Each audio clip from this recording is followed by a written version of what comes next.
Welcome to the final days. Today is July 19th, 2019.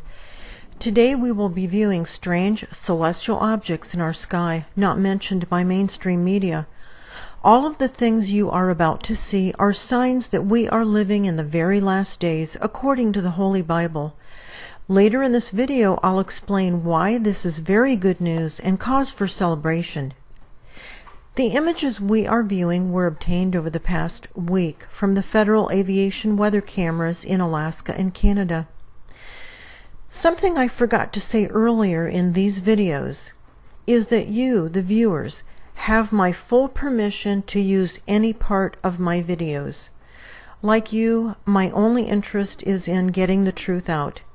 I make no money from this. I don't care about views or numbers. So please share any parts of any of my videos without worrying about copyright infringements. Our first video was taken from the north-facing weather camera located in North Slope, Alaska. The sun appears to be passing over top of a celestial object, while a bell-shaped projector passes by in the opposite direction. Actually, it's a reflection of the bell-shaped projector. It's not the real item. What's really happening here is that NASA's circular glare, which tracks in synchronization with our sun, is passing in front of this object while the real sun passes behind it, so that it's not obvious that a solar eclipse is occurring here.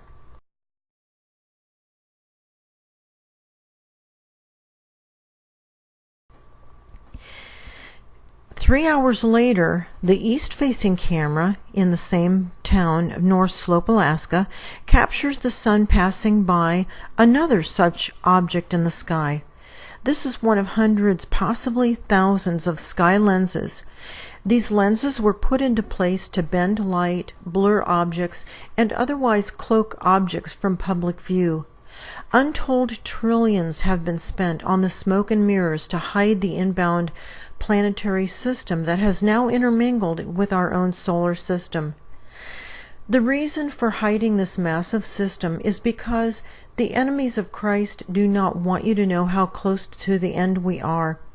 The enemies of Christ do not want you to turn your life over to Jesus before your time runs out. Information is at the end of this video telling you how to accept Christ into your life. We know this object cannot possibly be a lens flare of the sun because it is being partially illuminated as the sun passes by overhead. A camera-produced lens flare can never become partially illuminated by the object causing the lens flare.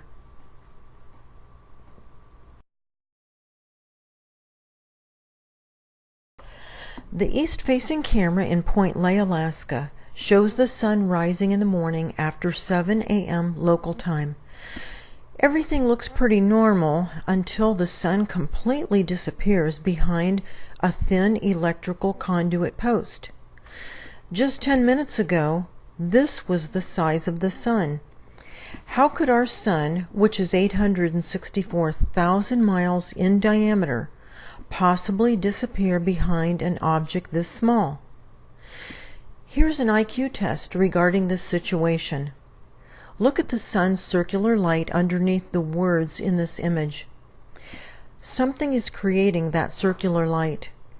Now, to the eye, how large must the object be that's creating that circular light in order to disappear behind this thin post? Must the source of the light be size A, the green circle on the left, or B, or the red circle C?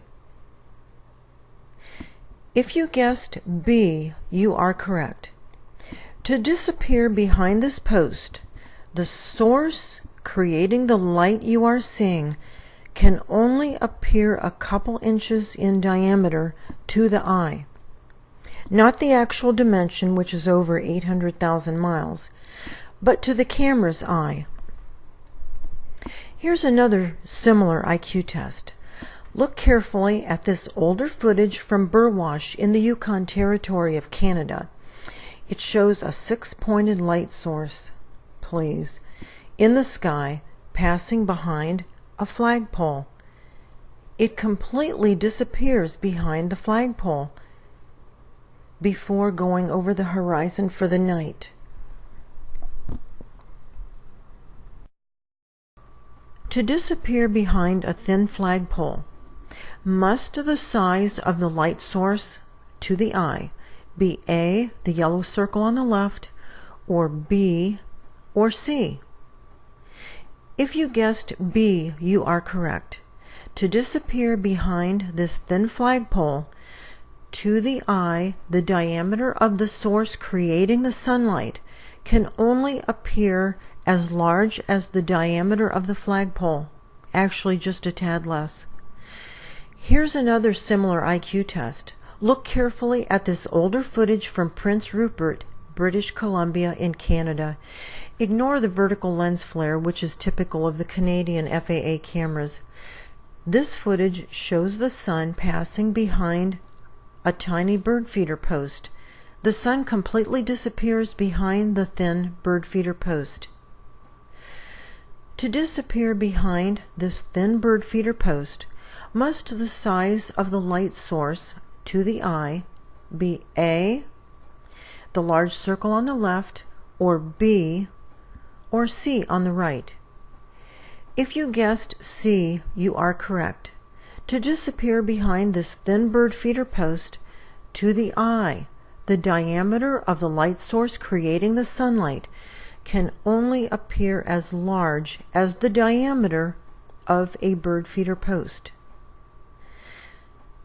When shown this picture and asked which one looks like the real sun, the average 3-year-old will always point to the larger yellow circle. Even children know what our sun is supposed to look like. Of course, our real sun could never be hidden behind a thin flagpole or a tiny bird feeder post. That's absolutely ridiculous. When Jesus speaks about the last days in Luke chapter 21, verse 25, he tells us that we will see signs in the sky when the end is near.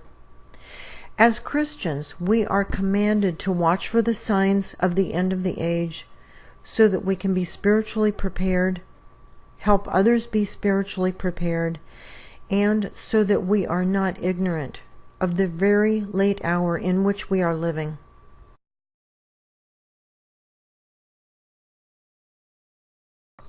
Thus, when the FAA weather camera, or any camera for that matter, is pointing directly at the source, creating the sunlight you just saw, it shows up as a black dot, which casts its own reflection upon the water, such as this image from Teller, Alaska.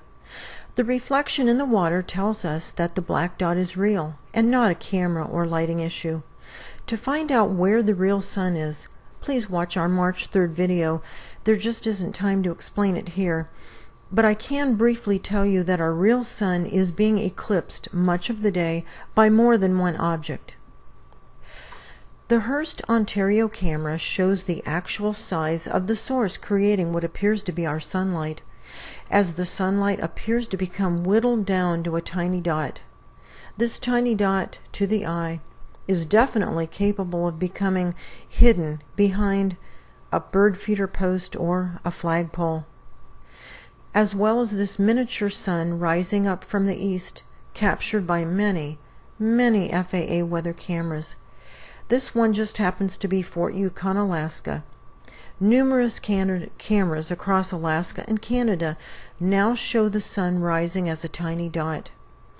Does anyone actually think this is our real sun? If so, you may have failed the IQ test a couple minutes ago. And here's another one from Minto, Alaska, showing the sun as a tiny dot. However, as tiny as it looks, it is capable of producing a circular glare thousands of miles in diameter. Look at the size of this circular glare, and just imagine that the source creating this glare can hide behind a very thin post. As mentioned earlier, the enemies of Christ do not want you to know how close to the end we are. The technology being used to hide this inbound planetary system is no doubt fallen angel technology. They've been here far longer than we have, and they are much smarter than we are.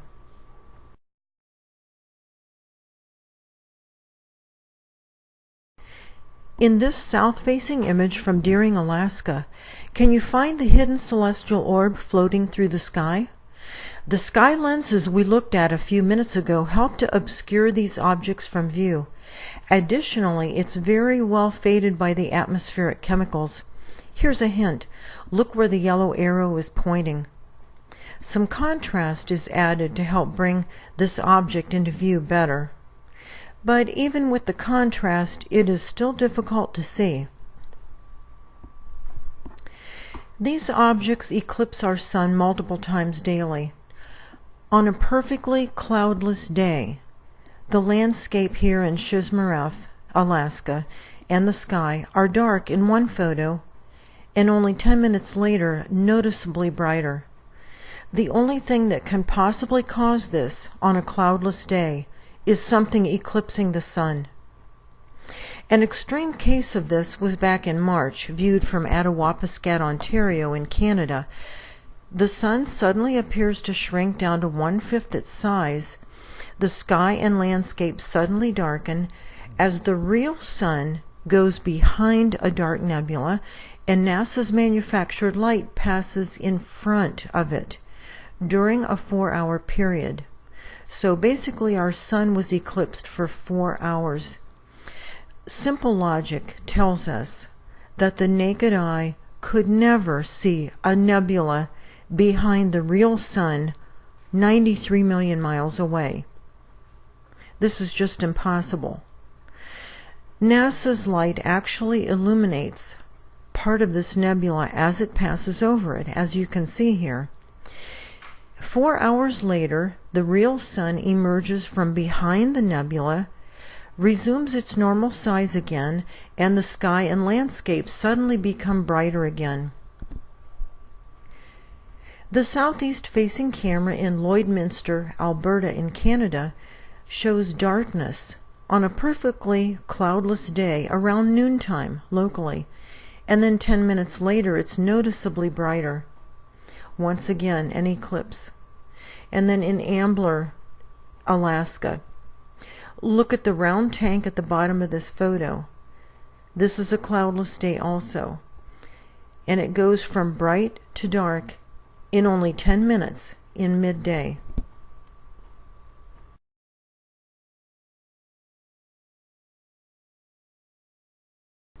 Muskrat Dam in Ontario shows the same thing. In only 10 minutes, a cloudless sky goes from light to dark in the middle of the day. Here's a quiz. In the morning, a light source begins to emerge from behind the mountain in Onoktuvok Pass, Alaska. Is this the sun? Watch closely as the light source rises up into the sky. Eventually, it becomes obscured by the lenses and atmospheric chemicals. But surprisingly, that was not the sun. 90 minutes later, NASA's manufactured light rises up out of the black chemical haze in synchronization with our sun. This is a trick question. The correct answer is that neither of these was our sun.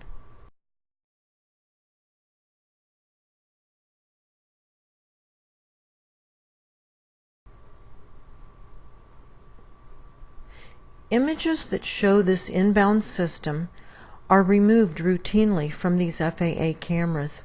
I only get what they miss. Many times in the southwestern corner of Canada, an incredible number of images are removed daily if there's not enough cloud cover to hide the sky. This occurs in the morning hours normally of cameras that are facing east and northeast. The area which has the largest number of images removed from the camera is within the red circle here, found in southwestern Canada. Here we see that 25% of all the images have been removed from the camera. Just above the photo, you'll see 2 rows of small squares. A white square indicates that the photo was removed, such as a few which are pointed out here in this close-up in Hearst. Here's our flagpole again that we saw earlier from the west-facing camera in Burwash in the Yukon Territory of Canada, only this is a very recent photo. Look above the photo and notice how many white squares there are. These photos have been removed. If we count them in this close-up of Burwash, we see that nearly 50% of the images have been removed from this camera. The south-facing camera in the same town, Burwash, shows a similar scenario. If we count the white squares above the photo, we see that 40% of the images have been removed from this camera. If we think logically about this, if there were absolutely nothing to hide, why bother to remove all these images? If there were nothing to hide, why spend trillions of dollars to hide this inbound planetary system, which will make its closest pass to Earth during the biblically foretold 7-year period that the Bible calls the Great Tribulation, which obviously is very near? The Seward, Alaska cameras frequently show a red, fast-rotating celestial orb, which today is very faded by the atmospheric chemicals. This close-up shows how large this object looks in relation to the mountain range below it. Just to the left of the red orb, we see a much larger object that is even more obscured by the atmospheric chemicals and can only be seen by turning up the contrast very high, and even at that it's still hard to see. Here, the gigantic celestial orb shows up as a circular shadow. The red circle helps to mark its exact location on the screen. As we move through this footage, the contrast images help to show that the smaller red orb is rotating. We know this cannot be a lens flare of the sun because it's rotating much faster than our sun rotates. Our sun rotates only once every 27 Earth days. Just before 6 o'clock in the morning, we see the black center of NASA's glare-producing equipment rising up, as viewed from the northeast-facing camera in Nenana, Alaska. Notice how that huge circular glare is completely hidden behind the small clouds, which are much smaller to the eye than the diameter of the circular glare. The same principle is occurring here that we saw just a few minutes ago as the sun disappeared behind a thin post. And as the morning goes on, we see the sun eclipsing another celestial object on the right side of the screen. These celestial objects are hidden with lenses and atmospheric chemicals. These images with contrast show the object that is eclipsing NASA's manufactured light. During these multiple daily eclipses, NASA's light passes in front of the celestial object, with the real sun passing behind it, so that an eclipse is not obvious. Just like the nebula that we saw a few minutes ago, the NASA's light passed in front of it, while the real sun passed behind it. All of this is actually good news and cause for celebration, because Jesus has promised to remove his faithful followers from earth before God's wrath is unleashed upon the earth. This is commonly called the rapture, which will take place quickly and quietly just before God's wrath, which occurs during the 7-year period called the Great Tribulation. The New King James Version of Luke chapter 21, verse 36 reads, "Watch therefore, and pray always, that you may be counted worthy to escape all these things that will come to pass." Jesus is referring to God's wrath. He's saying that those who are counted worthy will escape all God's wrath. The Bible repeatedly promises that faithful followers of Christ are not appointed to God's wrath. To be counted worthy, we must be living in holiness. A link in the description box below discusses what holiness is and how to achieve it. These next few screens will tell you how to accept Christ into your life. Simply pause the screen if you need more time to read the text.